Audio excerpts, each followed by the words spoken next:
나의 소망 되시는 예수 그리스도라는 제목으로 말씀의 은혜를 나누겠습니다.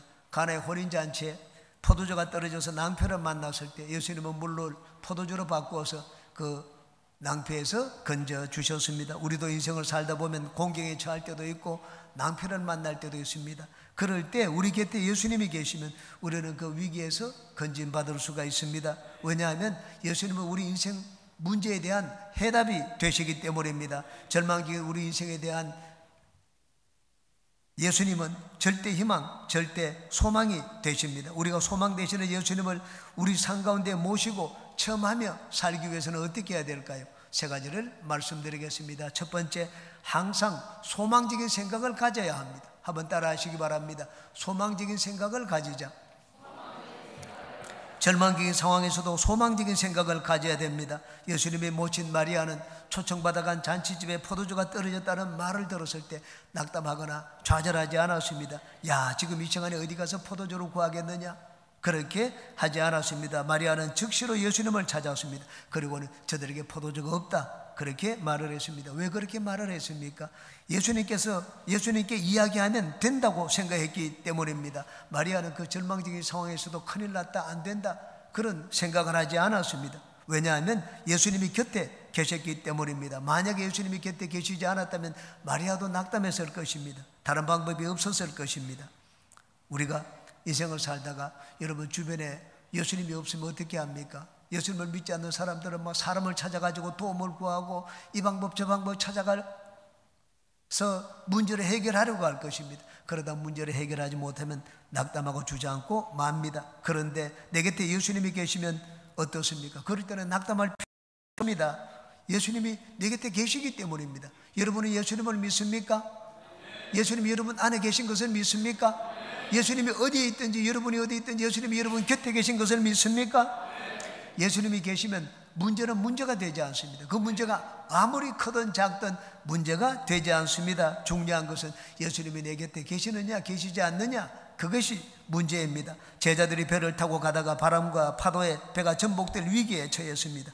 자기들이 문제를 해결해 보려고 했지만 도저히 문제를 해결할 수가 없었습니다. 그래서 고물에 베개를 베고 누워 계시는, 주무시고 계시는 예수님을 깨웠습니다. 그리고는 예수님께 호소를 했습니다. 우리가 죽게 된 거 주님 보지 않습니까? 그러자 예수님은 일어나 가지고는 이렇게 말씀을 했습니다. 마가복음 4장입니다.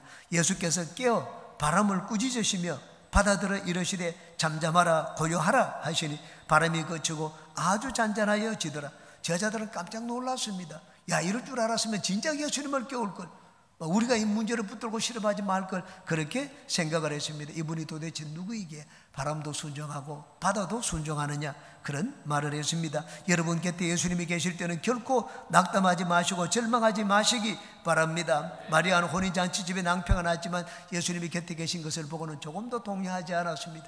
염려하거나 걱정하지 않았습니다. 그냥 예수님에게 문제를 구했습니다. 저들에게 포도주가 떨어졌다, 이 말밖에 하지 않았습니다. 그러므로 예수님을 곁에 모시고 인생을 사는 여러분들은 낭패를 만났을 때 결코 낙담을 하거나 절망적인 생각을 하지 마시기 바랍니다. 여러분, 내 힘으로, 내 혼자 힘으로 살려고 하면 내 재산이 아무리 많아도 결코 많다고 느껴지지를 않습니다. 불안합니다. 근데 내 옆에 예수님을 모시고 살면 내가 지금 한 끼 먹고 죽을 양식밖에 없을지라도 마음이 걱정이 되지 않습니다. 불안하지 않습니다. 여러분은 구약의 사렙다 과부 이야기를 잘 알고 계실 것입니다. 과부는 한 끼 먹고 죽을 양식밖에 없었습니다. 마지막 떡을 해먹고 죽기 위하여 나뭇가지를 주우러 갔습니다. 그때 그곳에 엘리야 선지자가 나타났습니다. 선지자가 여인을 보더니면 나에게 물을 한 컵 좀 갖다 달라. 그러자 여인이 물을 가지러 갔습니다. 그 발걸음을 멈춰 세웠습니다. 물만 가져오지 말고 떡도 좀 만들어 가지고 오라고 했습니다. 여인이 화가 났습니다. 이분이 도대체 우리 형편 알고 이런 말을 하는지 어이가 없는 얘기를 했습니다. 그래서 우리는 한 끼 먹고 죽을 양식밖에 없습니다. 그렇게 대답을 했습니다. 그랬더니 엘리야가 대답을 했습니다. 그래, 나도 잘 알고 있다. 그렇지만 당신이 그것으로 먼저 조그만 나를 위하여 떡을 만들어 가지고 와서 나를 먼저 섬기면 이 가뭄이 다할 때까지 비가 올 때까지 당신의 집에 밀가루가 떨어지지 않고 기름병에 기름이 떨어지지 않을 것이다.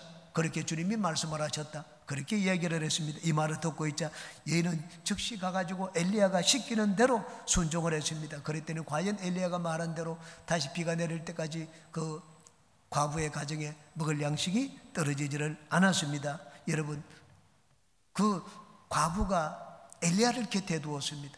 그 집에 모셨습니다. 그랬더니 3년 동안 어려움이 없이 지냈습니다. 여러분, 엘리야와 예수님을 비교하면 어떻습니까? 예수님이 엘리야보다 못한 분입니까?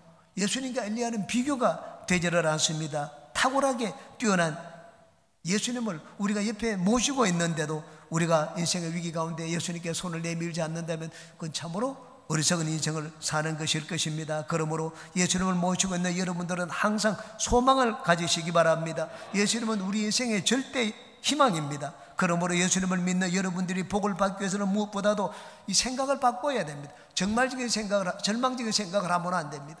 부정적인 생각, 낙담하거나 그런 생각을 하면 안 됩니다. 예수님이 내 곁에 계신데 엘리야가 있어도 3년 동안 한 끼 먹을 양식밖에 없는데도 죽지 않았는데 예수님이 계시는데 내가 어떻게 이 위기를 견디지 못하겠느냐? 이겨낼 수 있다. 항상 소망적인 생각을 가지시기 바랍니다. 현재 없는 것을 바라보지 마시기 바랍니다. 없는 것을 있는 것처럼 부르시는 예수님을 바라보십시오. 내 곁에 계시니, 예수님이 내 곁에 계시니 나는 반드시 잘 된다는 소망을 가지시기 바랍니다. 야, 나는 오늘은 어제보다 낫고 내년은 금년보다 낫다. 나는 반드시 잘 된다. 나는 성공할 수가 있다. 나는 부유한 삶을 살게 된다. 나는 빌리는 삶을 살지 않고 나눠주고 꾸어주는 삶을 산다. 이렇게 항상 소망적인 생각을 가지시기 바랍니다. 병든 분들은 치료자 되시는 예수님을 내 곁에 모시고 있으니 나는 건강해질 수가 있다. 나는 고침받을 수 있다. 항상 그런 생각을 가지시기 바랍니다. 오늘 기도한 장로님께서 여러 결석이 있었습니다. 2주 전에 저에게 와가지고 기도를 받았습니다. 너무 아프다고 해서 제가 기도를 해주고 지난주에도 기도를 해드렸습니다. 그런데 지난주 이틀 전에 병원에 이 여러 결석 수술을 받기 위해 가지고 결석을 깨뜨리는 수술을 받기 위해서 병원에 갔습니다. 그런데 병원에서 결석이 없다고 했습니다. 사라지고 없다고 했습니다. 여러분, 그 결석을 사라지게 만든 분이 누구겠습니까? 여러분, 의술로 다 촬영하고 찍어가지고 결석이 있어가지고 몸에 통증도 높이고 수술 날짜도 잡았습니다. 그런데 나중에 가보니까 결석이 사라졌습니다. 결석을 없애주신 분은 예수님입니다. 예수님을 곁에 모시고 사는 여러분들은 어려운 일을 만났을 때 결코 낙담하거나 절망하지 마시기 바랍니다. 죽은 자로 살리시고 없는 것을 있는 것처럼 부르시는 예수님을 찾으시기 바랍니다. 그 예수님께 여러분 사정을 아뢰시기 바랍니다. 예수님을 절대 소망으로 삼는 분들마다 절망이 변하여 소망이 되시기를 주님의 이름으로 축원합니다. 두 번째, 말씀에 순종해야 합니다. 한번 따라 하시기 바랍니다. 말씀에 순종하자. 마리아가 하인들에게 한 말을 다시 한번 들어보시기 바랍니다. 5절입니다. 그의 어머니가 하인들에게 이르되 너희에게 무슨 말씀을 하시든지 그대로 하라. 이게 무슨 말씀을 하시든지, 이 속에는 어떤 의미가 담겨 있습니까? 그 말씀이 터무니없을 수도 있다는 말입니다. 도저히 이해가 안 가는 말씀일 수도 있다는 말입니다. 그런데 마리아는 예수님과 함께 늘 생활을 했습니다. 예수님과 함께 생활하면서 예수님 곁에서 예수님이 어떤 분인지를 잘 보았습니다. 세상 사람들이 알지 못하는 것을 마리아는 많이 처음에 보았습니다. 그래서 마리아는 예수님의 지시가 터무니없더라도 무슨 말씀을 하시든지 받아들이기 어려울지라도 그냥 그대로 하라고 했습니다. 아니나 다를까 과연 예수님의 지시는 터무니없는 지시처럼 들렸습니다. 포도주가 필요한데 항아리에 물을 채우라고 했습니다. 물을 가득 채웠더니 나중에는 연회장에게 물을 떠서 갖다 주라고 했습니다. 없는 지시였습니다. 그러다가 뺨을 한 대 맞으면 어떻게 됩니까? 연회장을 놀린다고. 그런데 이 하인들은 물을 떠서 갖다 주었습니다. 성경을 한번 보시기 바랍니다. 8절과 9절입니다. 이제는 떠서 연회장에게 갖다 주라 하시매 갖다 주었더니 연회장은 물로 된 포도주를 맛보고도 어디서 났는지 알지 못하되 물 떠온 하인들은 알더라. 연회장이 신랑을 불러. 이 하인들이 떠간 것은 무엇이었습니까? 물이었습니다. 그런데 연회장 앞에 가니까 그건 더 이상 물이 아니었습니다. 포도주가 되었습니다. 그러므로 우리가 예수님의 구원의 능력을 체험하기 위해서는 주님이 하시는 말씀에 순종하되 토를 달지 말고 있는 그대로 순종해야 됩니다. 하인들은 왜 물을 항아리에 부어야 되는지 묻지를 않았습니다. 물을 떠다 갖다 주라고 할 때 연약을 찾는 것은 지금 포도주인데요, 지금 포도주를 찾고 있는데요, 왜 물을 갖다 주라고 합니까? 그렇게 예수님께 묻지도 않았습니다. 예수님의 지시는 자기들이 지금까지 살아오면서 참 이 들어왔던 그런 지시와는 너무나 터무니없는 황당한 이성과 경험으로 이해할 수 없는 그러한 지시였습니다. 그런데 이 하인들은 마리아의 말을 듣고 자기 이성과 경험을 전부 내려놓았습니다. 왜 이렇게 해야 되느냐, 이렇게 하면 되느냐, 그런 질문도 하지 않고 의심도 하지 않았습니다. 혹시 마음으로 그런 생각이 들더라도 그것을 입 밖에 내지 않았습니다. 하나님이 우리에게 하시는 말씀은 때로는 터무니없는 것 같은 그런 지시이기도 합니다. 내 이성과 경험으로 도저히 이해가 안 되고 받아들이기 어려운 경우도 많습니다. 그런데 만약에 그것이 주님이 나에게 하시는 말씀이라면 토를 달지 말아야 됩니다. 그냥 하라는 대로 하면 됩니다. 제가 유학을 마치고 한국으로 돌아왔을 때 일입니다. 당시 이용훈 목사님이 저희 직속 상관이었습니다. 저를 위하여 제가 집이 없는 것을 알고 전세를 얻기 위해 가지고 교회에서 좀 보조금을 얻도록 준비를 해 놓았습니다. 가니까는 결제 서류를 저한테 하나 주었습니다. 당회장님께서 이 집을 얻는데 3천만 원 교회에서 보조를 해주도록 사인을 하셨다.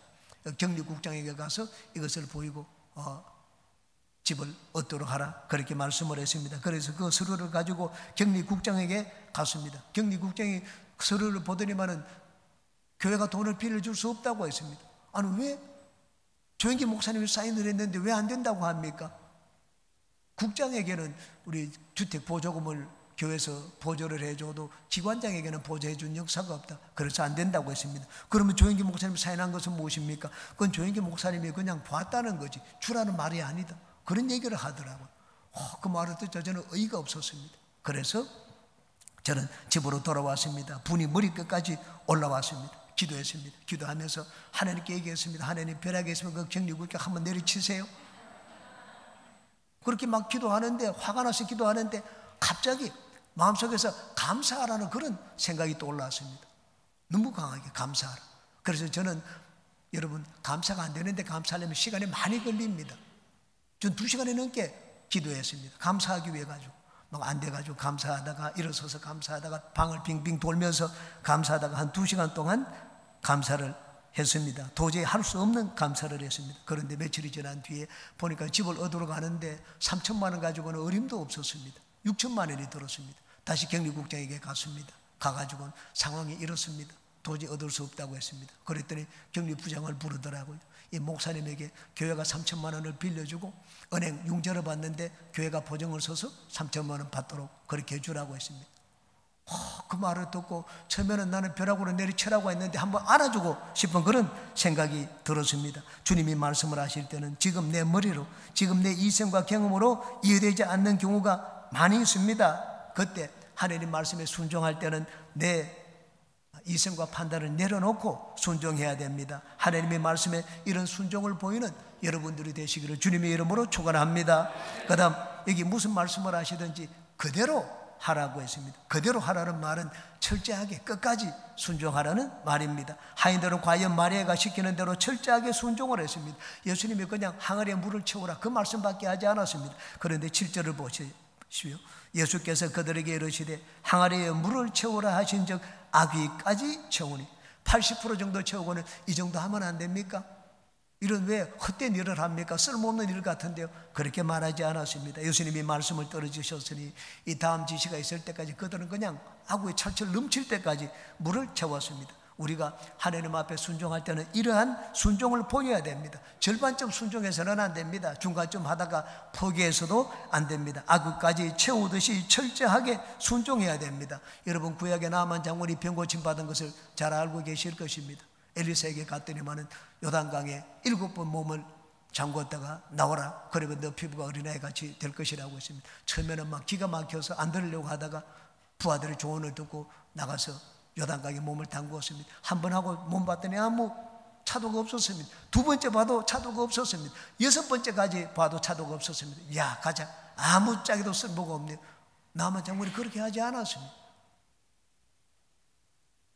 중간에 포기하지 않았습니다. 7번째까지 나의 이 요단강에 들어갔다 나왔습니다. 그런데 7번째 나오는데 보니까 몸이 완전히 달라져 있었습니다. 나병이 완전히 나왔고 어린아이 피부처럼 돼 있었습니다. 여러분, 우리가 하나님 말씀에 순종을 할 때는 여기 그대로 하라고 한 것처럼 끝까지 철저하게 순종을 해야 됩니다. 여러분, 절반적 순종해서도 안 되고 여러분의 막 생각을 섞어가지고 순종해서도 안 됩니다. 철저하게 순종해야 됩니다.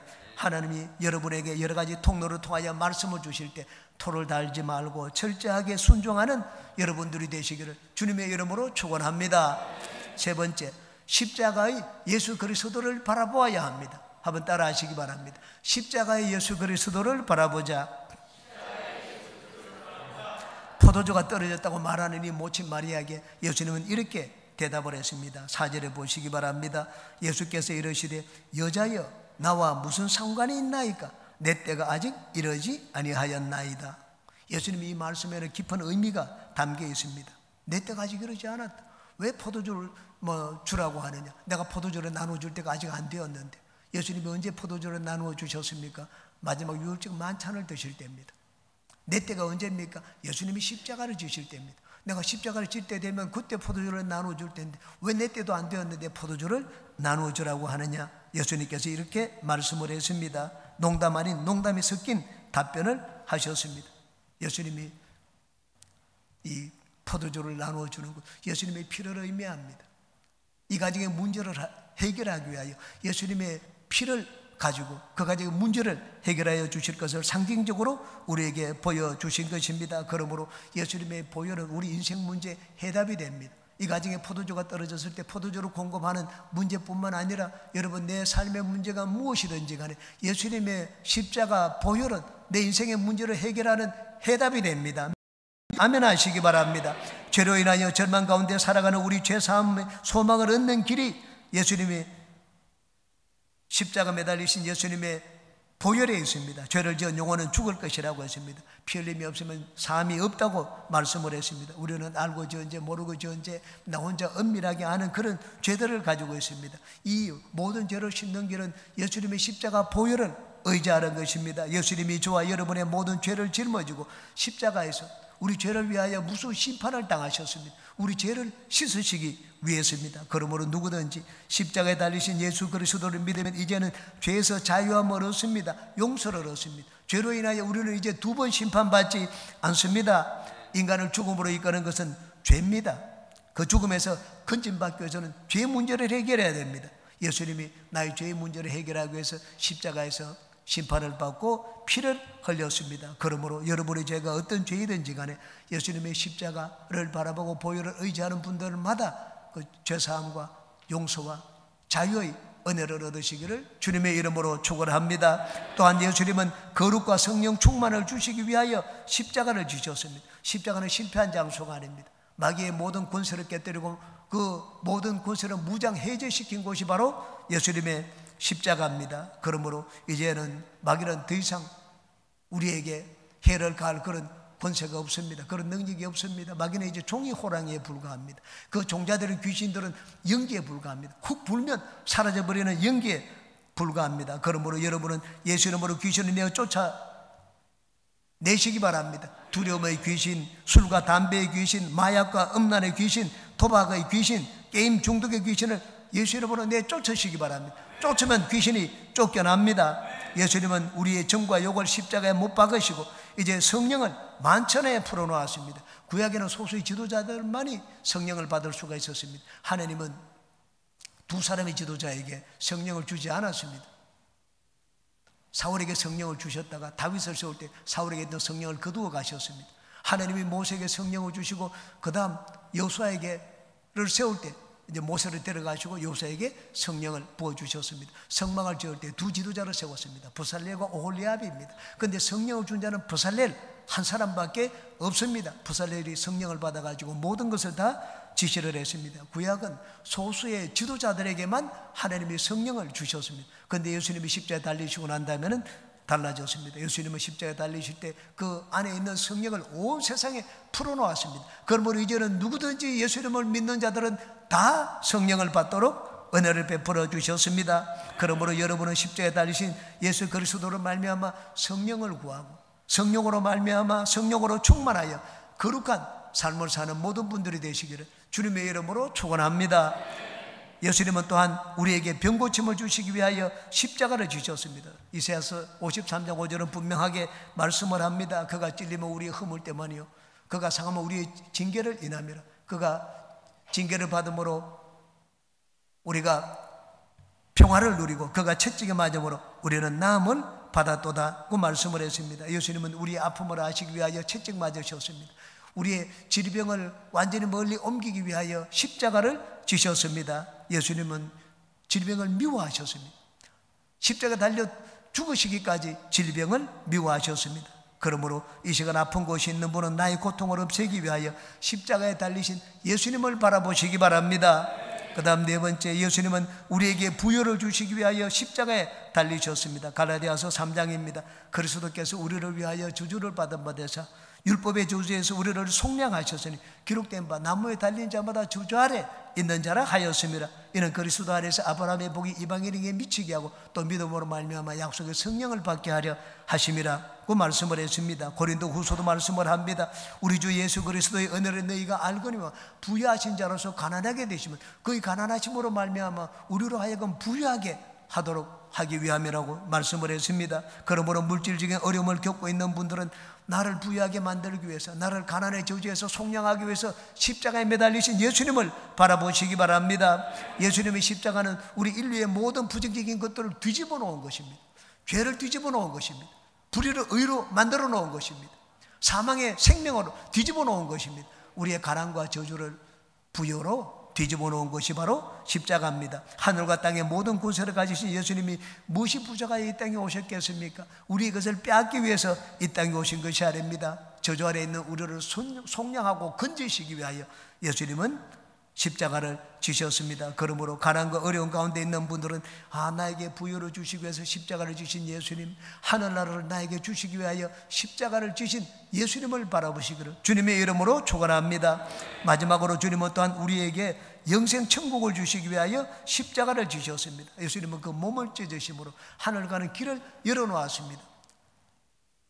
예수님의 십자가가 있기 전까지 이스라엘은 늘 제사를 통하여 하나님께 나아갔습니다. 아무나 나아갈 수 있는 것이 아닙니다. 1년에 한 차례 대제사장이 속죄일 날, 대속죄일 날 하나님께 딱 한 번 나아갈 수가 있습니다. 황소의 피를 받아가지고 나아갈 때는 그 성소와 지성소 사이에 있는 아주 두꺼운 장막이 있습니다. 그 지성소의 장막을 열고 하나님께 나아갑니다. 그런데 예수님이 십자가에 달려 돌아가실 때 그 지성소의 장막이 위에서부터 아래로 찢어졌습니다. 손바닥만큼 두꺼운 장막입니다. 칼로 찢어도 찢기지를 않습니다. 위에 틈이 들어갈 수가 없습니다. 빛 하나도 들어가지 않을 정도로 붙어 있습니다. 그런데 위에서부터 누가 찢겠습니까? 하나님께서 천사를 보내어서 성소 휘장을 위에서부터 아래로 갈라지게 만들었습니다. 이제는 지성소 휘장이 찢어졌으니까는 하나님 앞에 가로막힌 담이 허물어졌습니다. 누구든지 이제는 하나님 앞에 나아갈 수 있도록 만들어 주셨습니다. 하나님께 나아가는 길이 어디 있습니까? 여러분, 다른 어떤 곳을 찾아도 하나님께 나아가는 길이 없습니다. 예수 그리스도가 바로 하나님께 나아가는 길입니다. 누구든지 예수 안에 있으면 예수님이 있는 곳에 나도 같이 있습니다. 예수님이 지금 하늘 보좌에 있기 때문에 예수 그리스도 안에서 나는 보좌 앞에 지금 앉아 있습니다.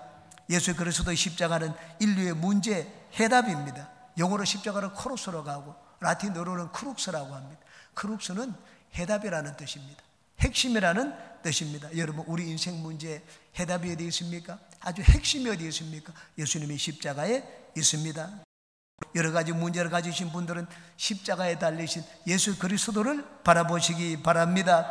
주님은 오늘도 우리를 주님의 몸과 피를 먹고 마시는 성찬 예배 가운데로 부르셨습니다. 왜 모일 때마다 이것을 향하여 주님을 기념하게 만드셨습니까? 우리 인생의 문제가 예수님의 십자가에 달리신 예수님의 이 보배로운 피에 있다는 것을 우리에게 증거하시고 보여주시기 위해서입니다. 그러므로 여러분, 예수님의 몸과 피를 먹고 마실 때 십자가에 달린 예수 그리스도를 생각하고 바라보고 여러분의 문제를 주님께 내놓으시기 바랍니다. 주님께서 반드시 여러분의 문제를 해결해 주시기를 주님의 이름으로 축원합니다.